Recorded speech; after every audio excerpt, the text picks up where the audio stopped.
Let's go on. All right, great. Thank you, Leah, for bringing us all together. I'd like to also acknowledge other panelists who are on today's call. I want to start with School Board Commissioner Chair Linda Chinia. And I also want to acknowledge Commissioner Chantel Roberts and Board Executive Christian Gant. And also Leah Ferguson, who is the Chief of Policy and Partnerships for the Mayor's Office of Children and Family Success. We're super glad to be able to offer this info session. We've never done this before. And so we see this as a wonderful opportunity to make sure that individuals who might be interested in serving as commissioners get some information about what the commitment requires, ask questions to existing commissioners about their perspective. And so we're just really hopeful that this type of session will be a great outreach and recruitment opportunity just to bring more wonderful qualified candidates into the process. So I just want to thank my fellow panelists for agreeing to be a part of this conversation today. All right, without further ado, I'm going to pass it to Christian Gant, who is the Board Executive Officer for the School Board of Commissioners. Thank you, Tisha. Leah, if you can make me the host. All right. You should have presenter now. Yep, give me 1 second. I need to share my screen.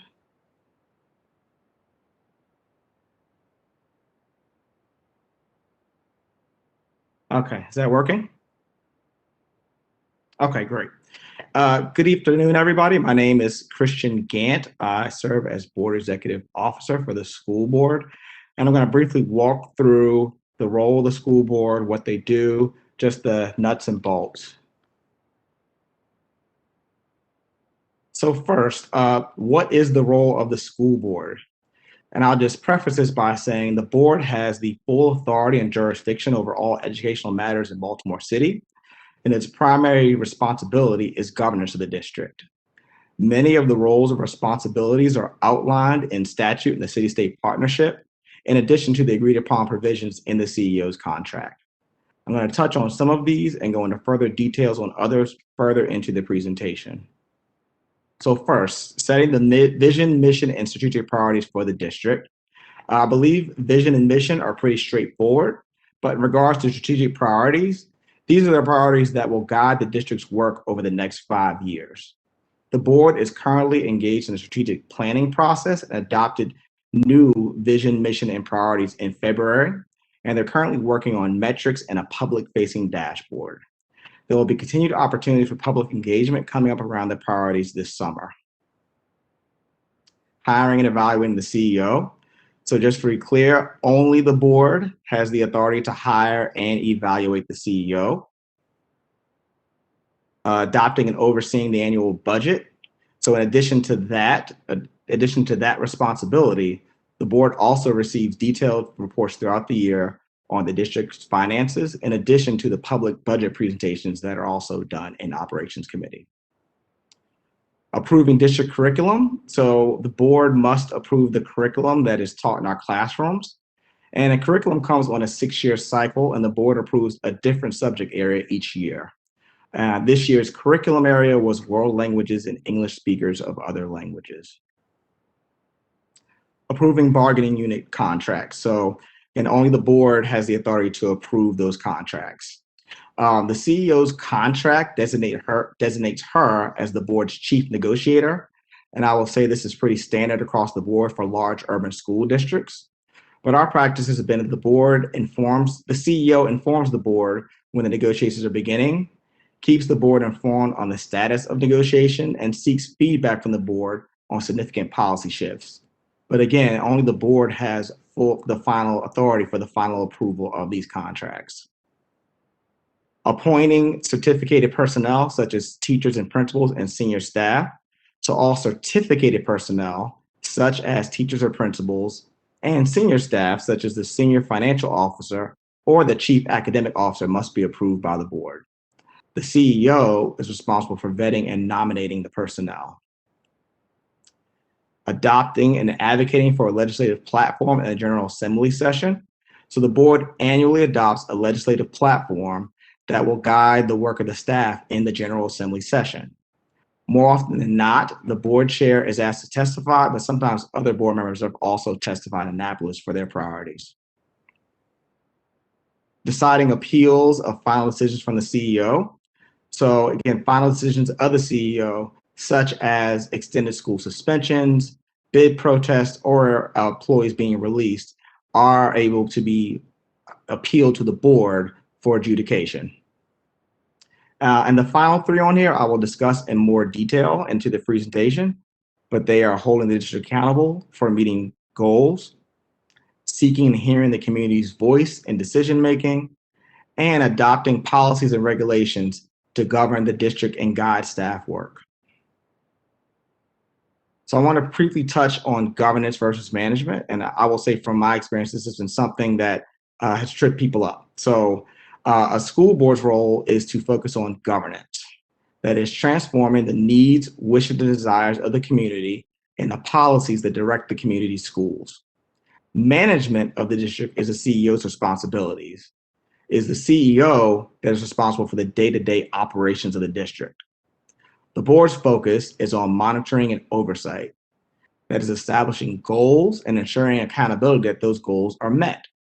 The board decides the what and the direction, and the CEO's job is to figure out the how in meeting the board's goals. And to give you some examples of how the working relationship between the board and the CEO in practice looks like, and this list is not exhaustive. Every 2 weeks in executive session, the board meets with the CEO, and she provides updates on pertinent issues in the district. The CEO sends biweekly written updates to the board as well. The CEO consults with board members on specific issues based on their particular expertise. And then this relationship is also two-way, so the board members also will reach out to the CEO with specific issues they're concerned about and also hear from the community. And just a reminder too, this presentation will be posted on the mayor's website and the school board website, so you can reference it. So prior to 1997, city schools functioned as a department of Baltimore City. It is now its own agency, as all other school districts in the state are. The city-state partnership was created via legislation in 1997, creating a new school board jointly appointed by the mayor and the governor. The purpose of the board is to raise the level of academic achievement of the students in the Baltimore City public school system and improve the management and administration of the public school system in Baltimore City. Legislation passed in 2017 removed the governor's role from appointing commissioners. It is now the mayor's sole authority on the recommendation of the community panel. So board membership. First, our board is unique in that we're one of the few in Maryland that are unpaid. So the board members are volunteers. The current board consists of 10 members, with 9 appointed by the mayor in consultation with the community panel, and a student member elected by the Associated Student Congress of Baltimore City.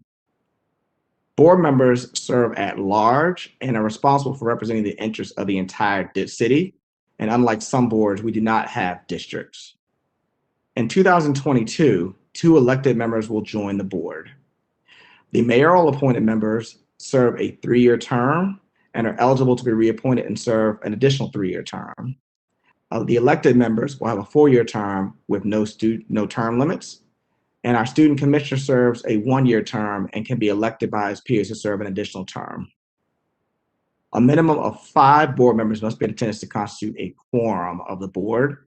An affirmative vote of 5 members is also required to make any decisions.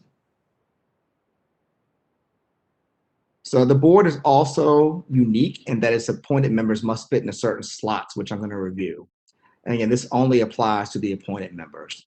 So 4 board members must have business administration experience. That is a high level of experience or expertise concerning the successful administration of a large business, nonprofit, or governmental agency. 3 board members must possess a high level of knowledge and expertise concerning education.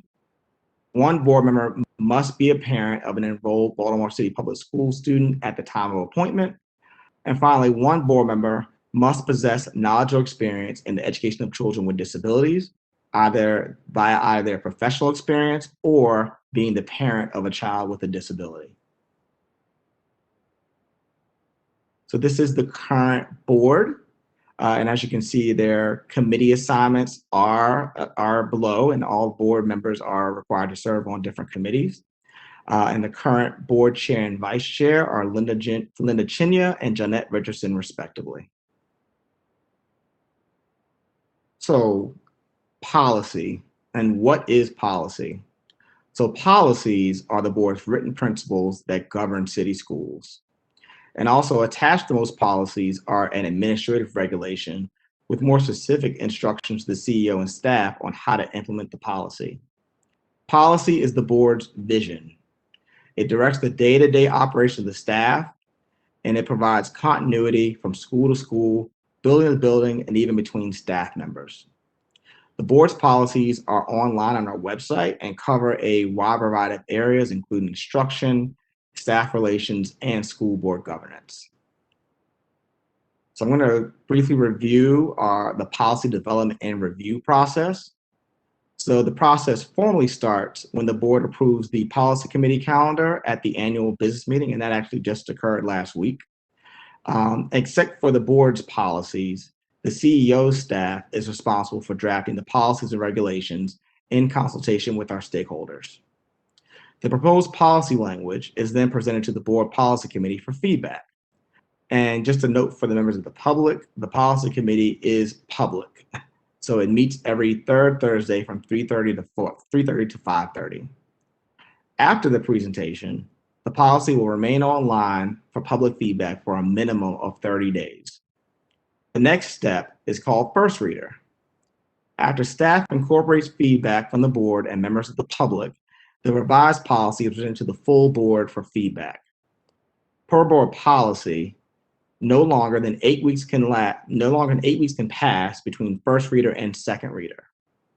At second reader, if there were further changes made, they are highlighted, and typically the board votes on the policy and regulation then. At times, the board has gone to a third reader if necessary. So I would like to address one question that frequently comes up, and that's accountability. Like, how does the board hold the CEO accountable?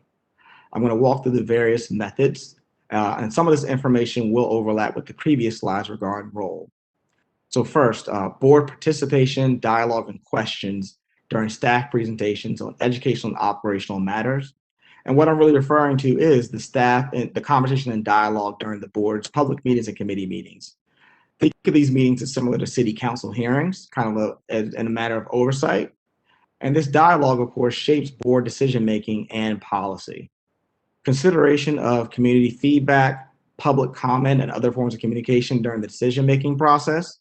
So, of course, the community feedback that the board receives via emails and public comment are also extremely important in influencing board member decision-making. And I can absolutely say from my seat, a lot of the direct emails and concerns do get shared with the CEO or discussed. And again, they are huge, very important and have a huge influence. So oversight and evaluation of the CEO. Again, the board is solely responsible for the oversight and annual evaluation of the CEO. And also the board is the only entity that can also remove the CEO. Additionally, the CEO has to submit annual goals for the system to the board that they are then evaluated on the next year. Management of the duties of the Office of Internal Audits as defined in Policy EAA. So the board has its own internal auditing department that answers directly to it and not the CEO. The board directs and decides which areas of district operations are being audited each year. And then the CEO and management are then held accountable for acting on those audit recommendations. So fiscal oversight, obviously very important. How does the board ensure the funds are being spent in a proper way? And this is not exhaustive, but there's several ways. First, procurement letters, and they come in the form of board letters, which lists the cost stream, why the money needs to be spent, what department, at times, which schools they'll go to, et cetera. So these procurements are vetted at a committee and at the full board, which means the board can ask questions and engage in dialogue. And then any items over $50,000 must receive board approval. The board receives detailed balance sheets throughout the year or with our finances. Of course, audits, both internal, as I previously mentioned, and external audits. The board has the final say as far as budget approval for the system. And then we also have lots of other policy controls in place. And if you are interested in learning more, I'm going to talk about board docs further into the presentation. However, they're all on board docs and they're all in the D series policies. So there's an entire section dedicated to fiscal management. So funding of an annual external audit of the district's finances. So in addition to the Office of Internal Audits, the budget for our external auditors, Clifton Larson Allen, are funded from the board's budget. Clifton Larson Allen annually has a meeting with just the board chair to discuss their findings before they're made public. The board's policy setting duties and review of policy compliance reports detailing the implementation and effectiveness of district policies. So as I mentioned, policy is how the board governs. It directs the CEO and our staff as to how to implement the board's vision. Additionally, the board receives compliance reports throughout the year detailing the implementation and effectiveness of how the policies are working. And I'm starting with this fiscal year. Those compliance reports will be made public for everyone to view. Ensuring city schools' adherence with meeting the board's strategic goals.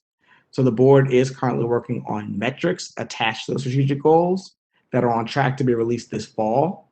And following that, a public-facing dashboard will be released for the public to see the board and the system's progress in meeting those goals. So monitoring of collective bargaining negotiations and providing feedback to the CEO on proposed changes. So as I mentioned, the board has designated the CEO as its chief negotiator via her contract, and she is responsible for keeping the board updated on developments. But again, the board ultimately has the final say on approval of the contracts. And then finally, oversight and follow-up of the reports of the district's ethics panel. So the district's ethics panel is primarily supported by the board office and lives, for lack of a better term, under the board. The board receives all the advisory opinions and complaint opinions on a quarterly basis.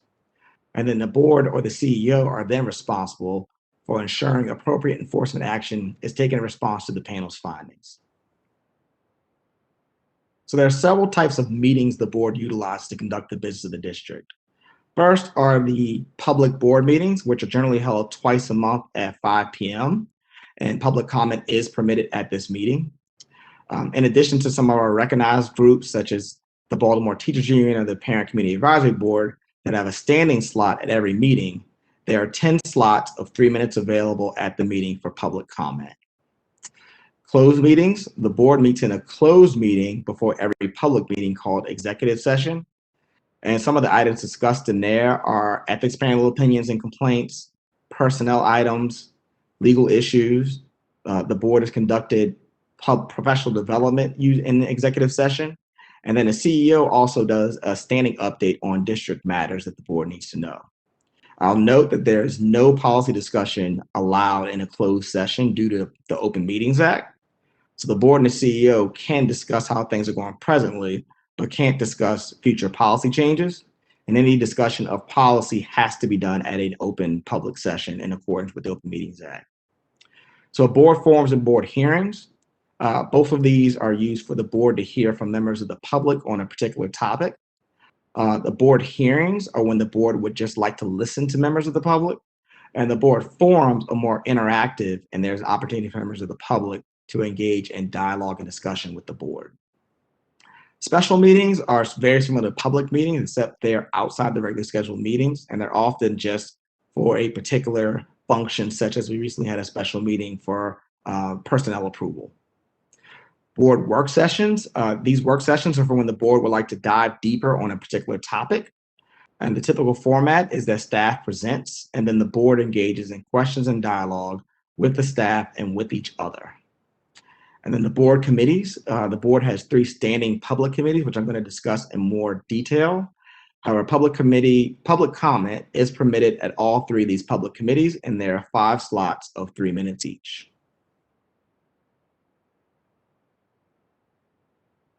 So the three standing committees are the Operations Committee, the Teaching and Learning Committee, and the Policy Committee. The board can also establish ad hoc committees for specific purposes. So operations meets the third Tuesday of every week from 10:30 a.m. to 12:15 p.m. And in a nutshell, staff provides updates mainly on non-instructional school matters, such as the district budget, school construction, and transportation. Teaching and Learning Committee meets every first Tuesday of the month from 3:30 to 5:30 p.m. And of course, as the name implies, teaching and learning is heavily focused on academics and how our students are doing. And updates are provided on such topics such as grading, English language learners, and English and math supports and strategies. And finally, I mentioned this, but the Policy Committee meets every third Tuesday of the month from 3:30 to 5:30 p.m. And this is an opportunity for the board's policy committee and members of the public to review and to help develop new board policies and revise existing ones. So I mentioned board docs. That is the system that we use to manage the board agendas, policies, and current and past meeting materials. The link is above, and as I mentioned, I'm going to post this presentation so you all can view it. But again, board docs is how we do business. Everything is uploaded there for our policies. If any member of the public wants to see a past meeting, they can do that. And I'll also add too that the board meeting videos are uploaded to City Schools YouTube channel. So if you'd like to view a past meeting, all the past meetings from maybe the past 5 or 6 years are available. Finally, the board meeting agendas and materials are published early. Typically, they're published 5 days in advance before the meeting is. So for a Tuesday meeting, a member of the public will typically get the materials on Friday. So community engagement, I want to discuss the ways that the board kind of course, engages the community, which is a crucial and central function of the board. So as I previously mentioned, public comment is available at Operations, Teaching and Learning, and the Policy Committee, as well as the public board meetings, the board hearings and forums. Below are several examples of past forums that the board has had. Annually, there's a budget forum in the spring and the fall. The fall budget forum is for the board to hear from the community's priorities, what they would like to see. And then after the budget is released in the spring budget forum is the specific feedback on the budget proposal. The legislative board forum is also annually held, and it's an opportunity for the public to weigh in on the legislative priorities for the upcoming General Assembly session. Last year, we held a recovery board forum in the fall just to hear from families on their experiences on how the district recovery was going, virtual schooling, etc. The youth board forum is a new one. We've only had it 2 years, but again, this board forum is specifically geared towards our students, which are our primary stakeholders. And that is interactive. So we've done we've done different formats, but we've typically done kind of a breakout room format where there are different topics of interest for the board to hear from our youth on pertinent issues. And again, at the time, there have been policy-specific forums if a particular policy is on the agenda. For example, last year, DJA procurement was in the policy committee, so the board held a board forum specifically on the procurement policy to hear back from the public. So district events, the board routinely attends and participates in district events, such as the recent 3R meetings that the commissioners attended. Stakeholder engagement, the board regularly holds meetings with our various stakeholders, such as the BTU, the Parent Community Advisory Board, and the Associated Student Congress of Baltimore City. The individual correspondence, I've mentioned this before, but again, these are crucial. These are the types of letters and emails that the board receives on specific issues. Again, these really do shape the type of questions the commissioners ask, and they often spur action on the commissioners, on behalf of the commissioners and the staff. And I'll note too that board members do receive a school system device and a separate school system email address. So your personal email address will not be flooded. And then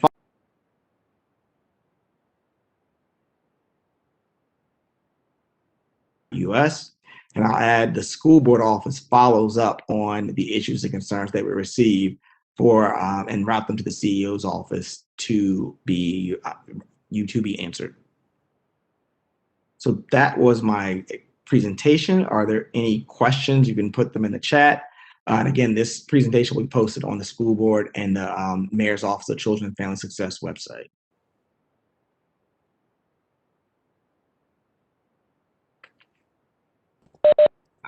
Stop sharing my screen. Thank you, Christian. Oh, Yeah, can you take over the host duties? yep. I can. All right. Okay. So I'm going to switch to becoming the presenter again and go back to our slideshow. Before we move to the next agenda item, though, I do want to just pause for folks to let us ask any questions that might be related to anything Christian shared. So I'm going to give a second to see if anybody wants to put any questions in the Q&A box related to the roles or expectations of board members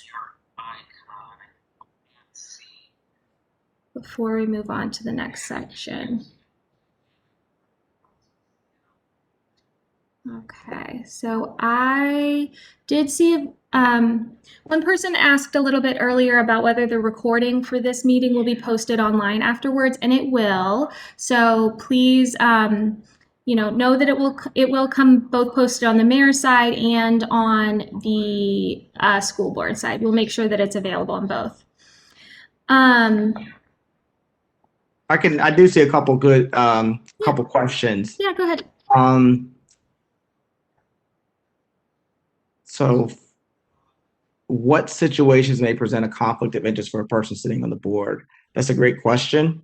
And the board office and our ethics panel is there to guide you, but I would say employment is definitely one. I'll just give an example. For example, Commissioner Frank worked for Johns Hopkins, so any procurements that came up, he always recused himself. So that's an example, but again, there's expertise on hand to guide if you have a question about a conflict. What would be the average time of commitment? We're going to get to that. I'm going to let our two commissioners kind of answer those questions. What is the average time commitment? Will there be an will there be an opportunity to answer questions later? Yes. I don't know if you have a specific question for me though regarding my presentation, you can email like board@bcps.k12.md.us.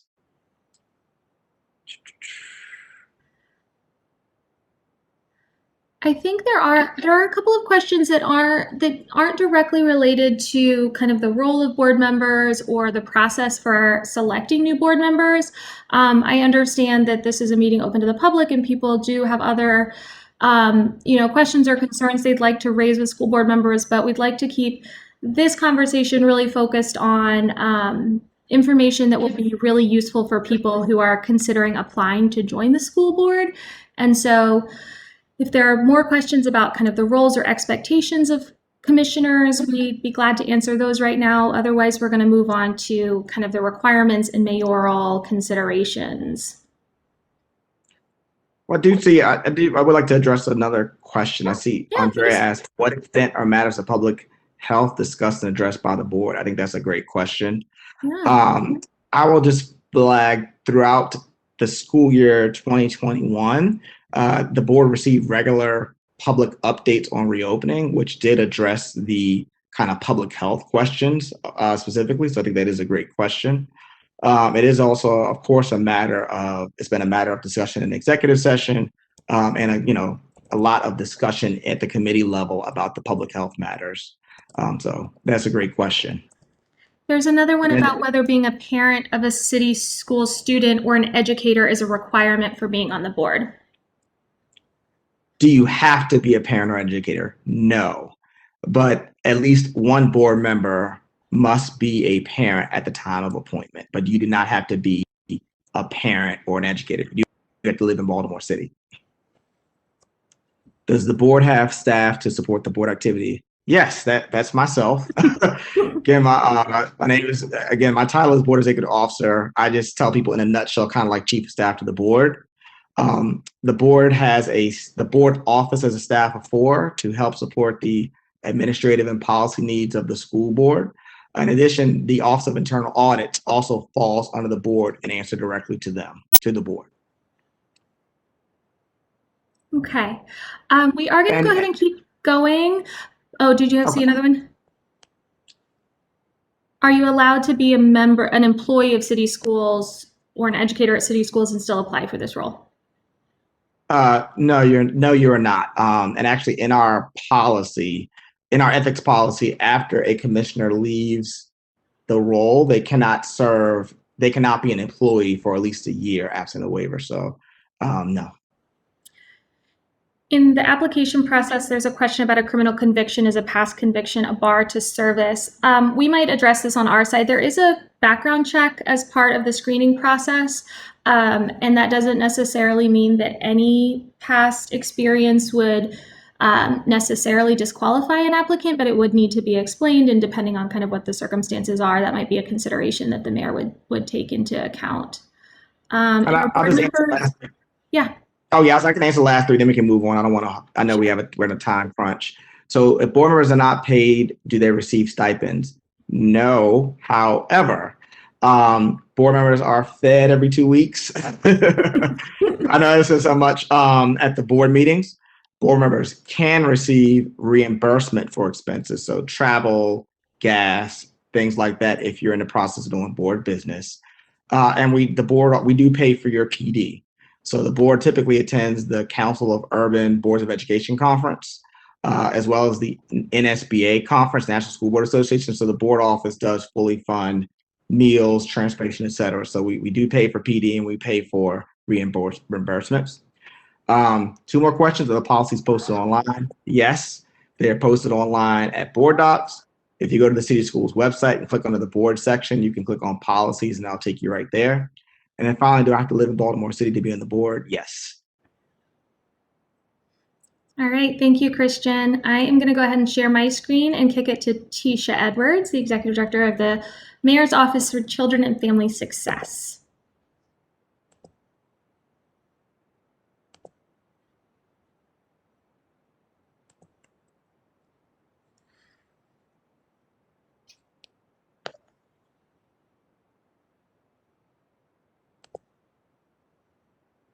Tisha, we're ready for you. Yeah, great. I was trying to unmute myself. Thank you, Christian, for a really thorough presentation. My role is to really go just a little bit more into the requirements and qualifications, which we have received questions about. And the first 2 mandatory requirements are that you are a resident of Baltimore City and that you are at least 18 years of age. As Christian spoke to earlier, we are always looking for 4 distinct categories of board members. Board members with business management experience, board members with education experience, a parent of a current Baltimore City School student, and expertise in education of children with disabilities. And we're always trying to make sure that we have appropriate representation from each one of these domains.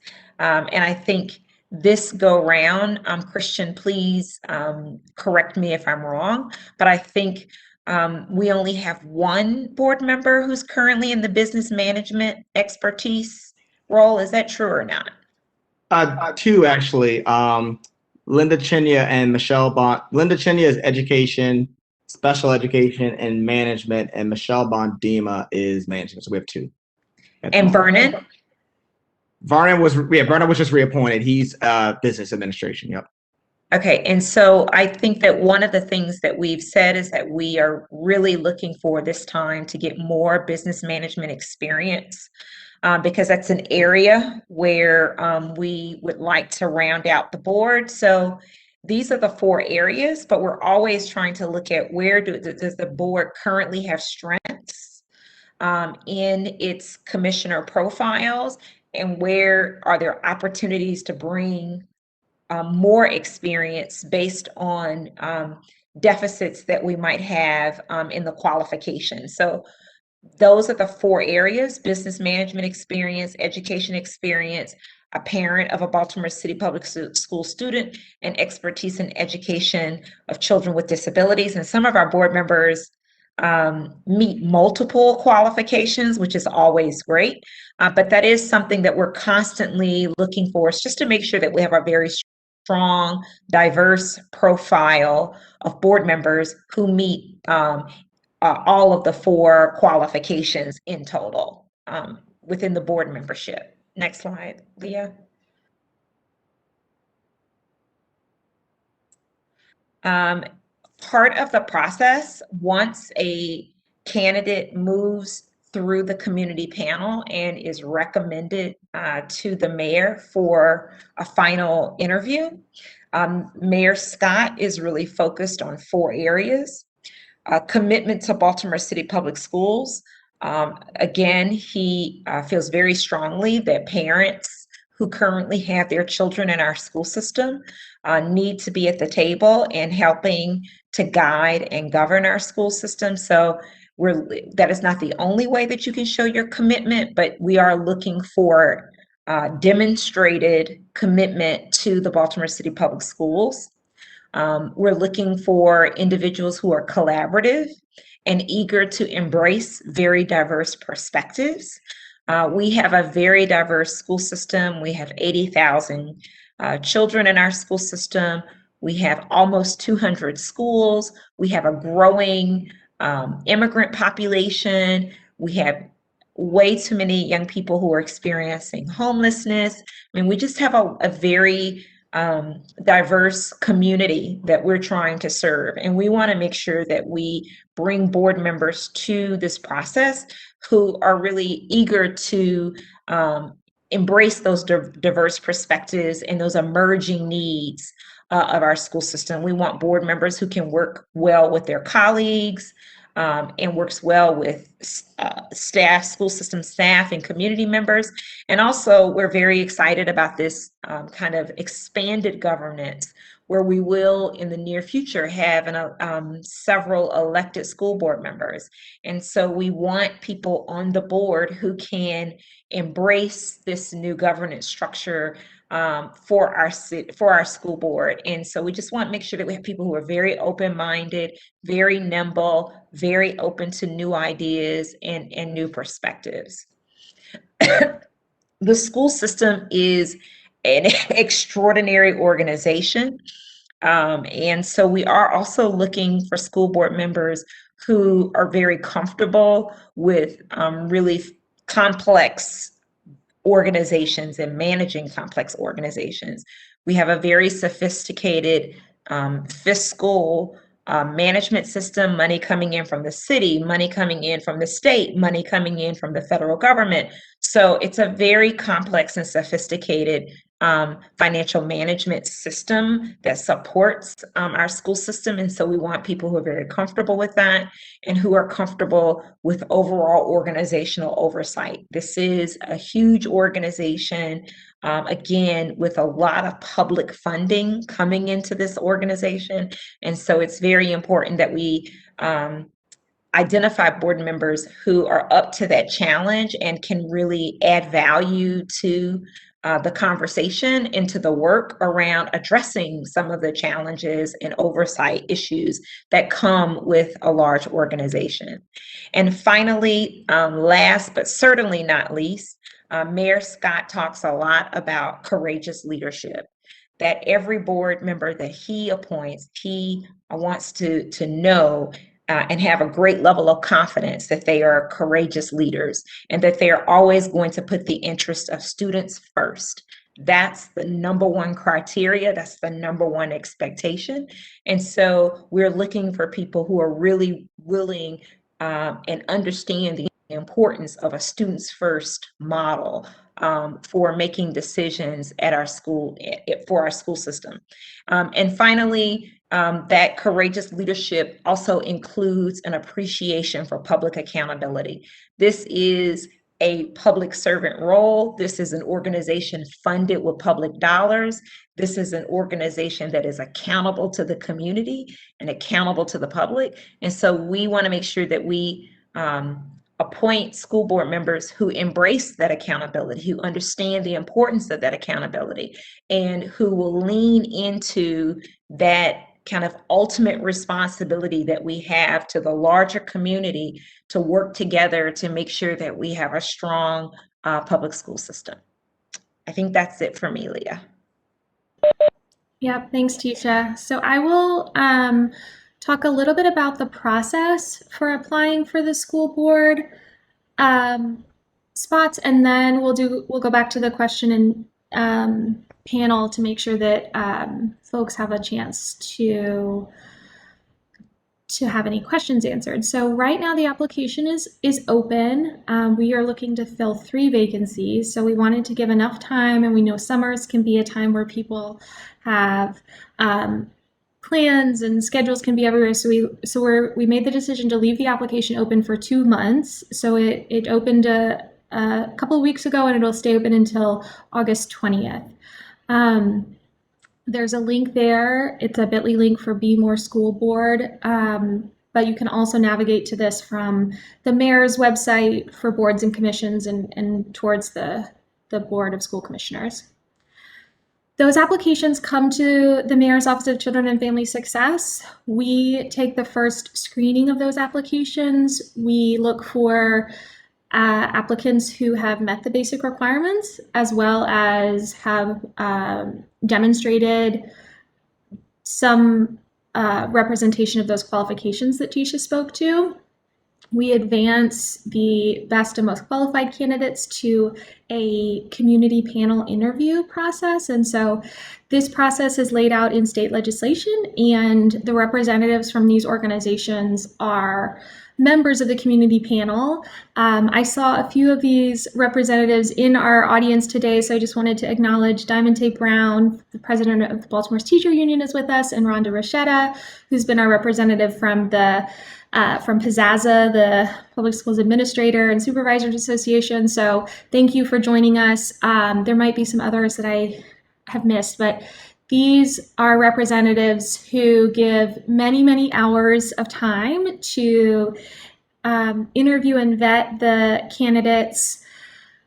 Then they come to some consensus about which should advance as finalists to the mayor. Mayor Scott will have one-on-one interviews with the finalists that are advanced to him for consideration. And ultimately, he will make the decision as to which candidates, if any, to appoint to the roles. And so ultimately, like his discretion is the final consideration. I'm going to pause there and stop sharing my screen so I can get back to the question panel and make sure that we are able to answer questions as they've come in. So just for clarification, Leah, I think I want to make sure that we're on the same page about I think it's clearing up this question about having a child and being a school board commissioner. You do not have to have a child in the school system to be a school board commissioner. However, when we're talking about as one of the core values that the mayor is looking for in terms of demonstrated commitment, if you do have school-age children today and they are not in the school system, you should be expected to kind of talk that through in your interview process. They are not required to be in the school system, but it's an area where we would want to explore kind of what are the circumstances for that. And there might be circumstances that make a lot of sense, but it is not a requirement that you have a child enrolled in the school system. However, when we went through those 4 pillars or those 4 areas of qualifications, at least one school board member must have a child in the school system. That is a unique qualification for a potential board member. And so you'll hear from Chantel Roberts, Commissioner Roberts. She has a child in the school system, which is a qualification that she fulfills as a member of the board, but she also has extensive experience with children with disabilities. And so she's kind of filling in both of those roles. So you are not required to have a child in the school district. So if you're, someone who, I don't have any kids, or my kids are grown, or whatever the case may be, my kids, live somewhere else, that's all fine. You can still apply, but at least one school board commissioner needs to have at least, have a child in the school district. And I know that's a little confusing, but I just want to make sure I lay that out. Christian, I don't know if you can provide any more clarification to that. No need. Thank you. And there were two other questions in the chat that I want to lift up. One was, how many times can a member be appointed or reappointed? A member can serve 2 terms on the board of school commissioners, and so that would be the first appointment for 3 years, and then is eligible for reappointment for an additional 3 years, and then that seat would turn into a vacancy. And there was a question about public interviews, which I neglected to mention. The community panel interviews are open to the public. Those are an opportunity for those representatives from different organizations to vet the candidates, but it is also a place where if members of the public would like to sit in or listen in on those interviews, they are very welcome. Those opportunities will be posted both on our board website, the mayor's website for the school board, as well as in the city schools school board website.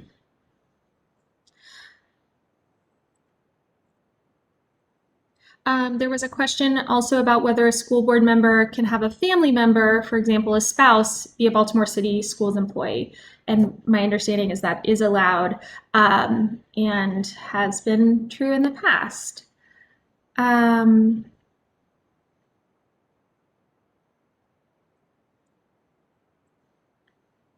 The community panel doesn't see all the applicants. So just like any other application process, we would receive far more applications than we would advance to interviews. Just as you can imagine, when any position is open, you get a broad range of applicants. The minimum statutory requirements are simply that someone be over the age of 18 and a resident of Baltimore City. It would not be a good use of the community panelists' time, nor would our office think that it was sound judgment to advance every single applicant. So we do screen those for qualifications and advance those that we think could be considered. And of course, depending on the number of vacancies to be filled, we make sure that a reasonable number are advanced so that the community panel gets to see enough candidates to find some consensus finalists to move to the mayor for consideration. And I would just add that if the community panel gets candidates that they are not comfortable with and do not want to recommend to the mayor, the panel does have the ability to ask staff to go back and reopen the process to do additional screening. So there is the goal is always about getting the best candidates that meet the qualifications and kind of rounds out the board based on the skill sets and expertise that are needed. And so it's really about the best available candidate. And so we do try to make sure that if the panel is not comfortable, or if the mayor is not comfortable for that reason, then we do go back, open up the process again, and re-review applications or open up the pool if needed. Yep. There was a question about how many candidates advance to the mayor as finalist. That number has ranged depending on how many vacancies are to be filled. In the last round, I believe there were 4 finalists. In a prior round, there might have been 3 or 2.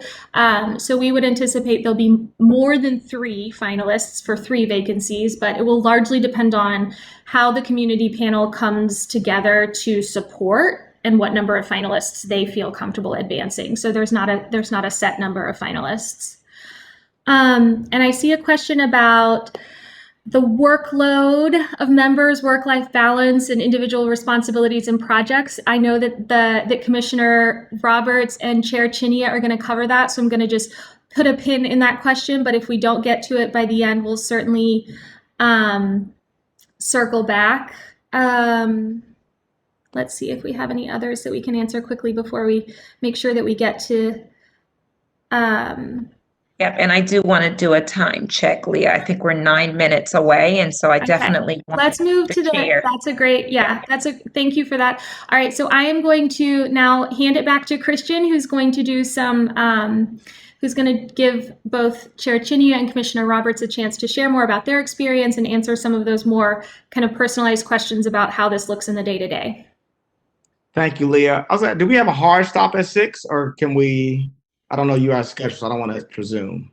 I can stay on a little bit past 6, so I can leave the space open. If people have to drop off, that would be fine. But the space will stay open, and we'll go ahead and continue the recording past 6 as needed. Yeah.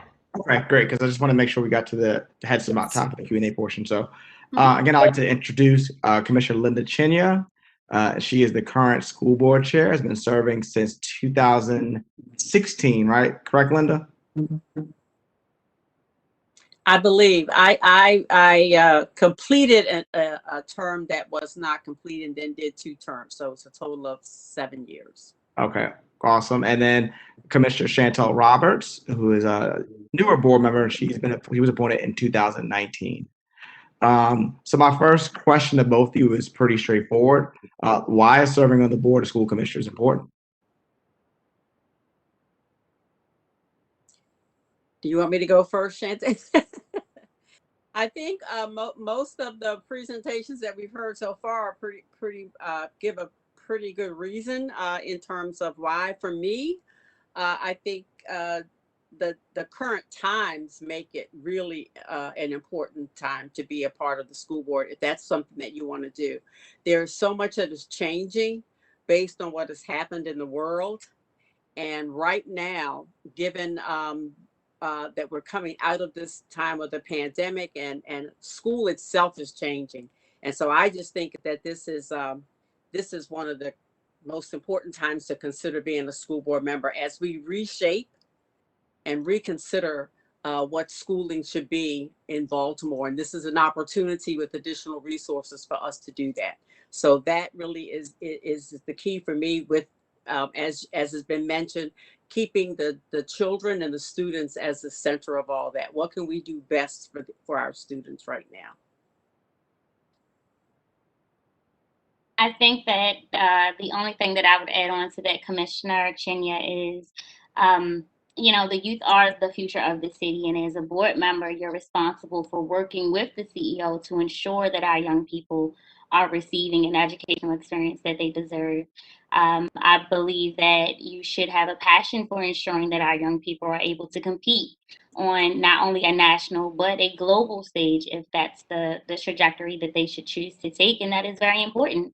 And so I would say for me, as a current parent of a current student, of a godmother of a current student, the older cousin and family member to a number of current students, I'm vested in the experience of our 70,000 plus students, and not only a governance role, but in a really intimate way as well.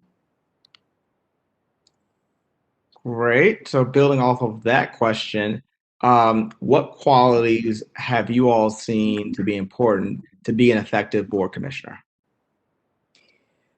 I started listing, and it's really hard. I would say the first one is time management, because of the fact that this is a volunteer, and I have to admit that for me it was a little different because I'm supposedly retired, but most of our board members are working, and so being able to manage, and I think you have to really be, thoughtful about how you manage that time, the ability to listen, the openness, as was mentioned, the ability to read and process a lot of information in terms of making good decisions, and I think also the ability to agree to disagree at times, but to be able to talk through situations and live with the decisions and work towards making those decisions work well for our children. I think those are all great considerations, Commissioner Chinya. I would also add having the ability to have this big picture of the district. It's a large system. There are a lot of stakeholders.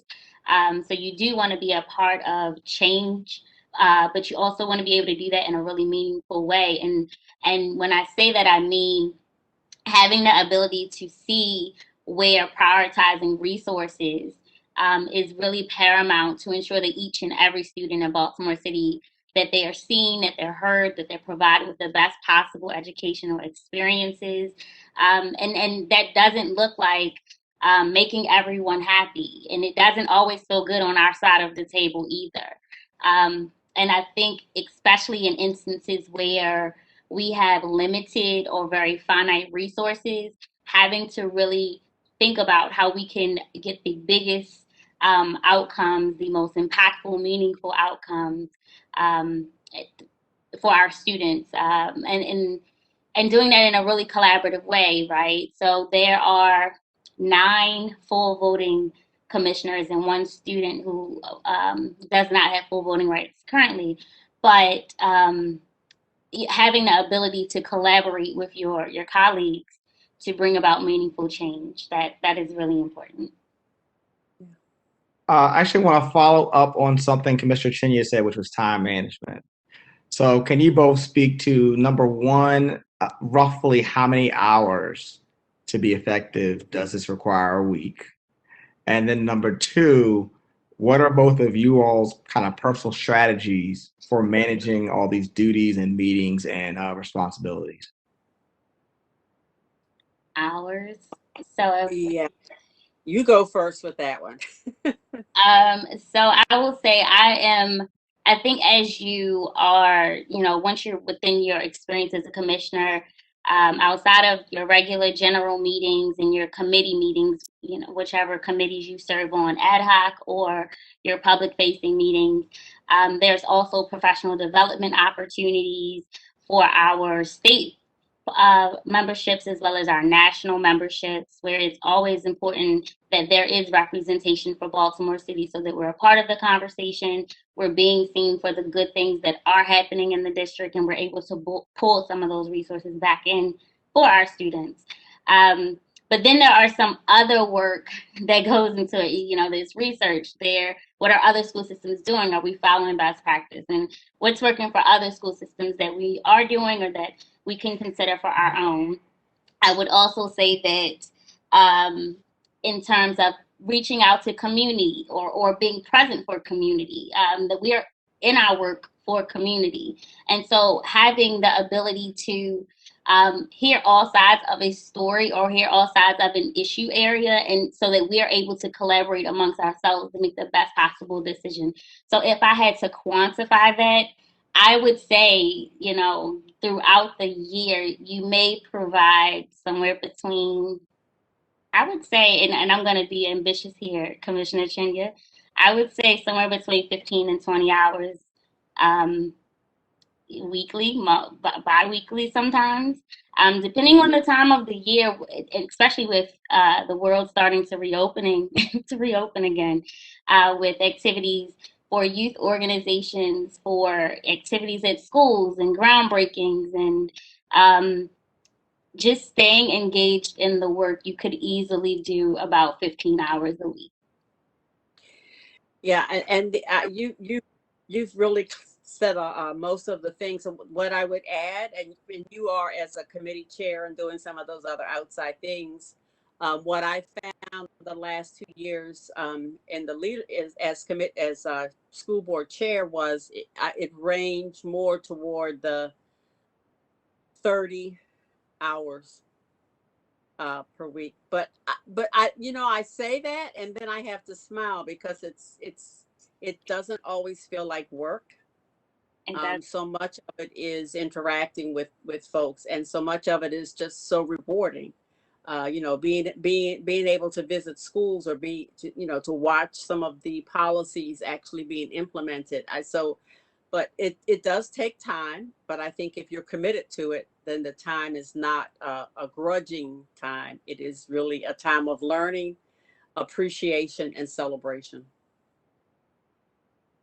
Thank you both. So You both spoke on why serving on the board is important, but I wanted to touch on like why is that important now, right, in this moment. So what are some of the kind of the important issues and priorities for the board in the upcoming school year? And again, why is applying at this point important? I can go, Commissioner Chenya. Mm-hmm. We just concluded the 2020-21 academic year, and it was a heavy lift for all parties involved, right? Staff, teachers, students, and the board. This was the largest educational disruption in history. As we continue to prepare for the next academic year, however, and plan for what the future of education looks like for the youth of this city, I believe that it's very important to have strong leadership to guide the system in this post-pandemic era. And I say post loosely as we don't really know what that looks like. And get our young people back into their best learning environments and have their learning needs met. I think it was several weeks ago the system hosted their 3R stakeholder meetings: restore, reconnect, and reimagine throughout the city in each councilmatic district. And that was solely hosted to hear back from our various stakeholders on their thoughts about how the school system should use its forthcoming ESSER funding, and how those recommendations should be prioritized for the board. And in turn, we as the board would be in place to oversee the actual implementation of those priorities for these recovery efforts. And so, for the next year or the next 3 to 5 years, we're planning for that now. And so those candidates that are interested in applying, they would be those that are selected once they go through the process. They would be very vital in continuing those efforts for the trajectory of city schools moving forward. And what I would add is, we have the infusion of dollars that was Commissioner Roberts just mentioned around the ESSER funds, but also, there was a great thing that happened this past General Assembly, and that was the passage of the Kerwin legislation, which means that even beyond that, we're looking at a great deal of resources that are going to be coming into Baltimore City, and we're going to benefit from those. And so I think this is an important time for the board to do that visioning and setting of expectations, so that if we're going to have the right size of resources for our students, how do we use them wisely? How do we hope? How are we accountable for them? We know there's going to be a great deal of monitoring as to how those funds are used, but this is going to be an important time for those kinds of decisions. Thank you both. And final question, what has been the highlight of your experience serving on the board?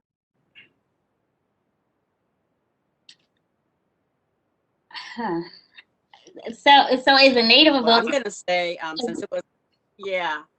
since this was my last go round with them, the highlight for me is when I attend the high school graduations, and really I sit and just look at hundreds of students who have been successful through what the programs, the curriculum, the resources, or whatever we've been able to do for them, who look just so ready to go into the world.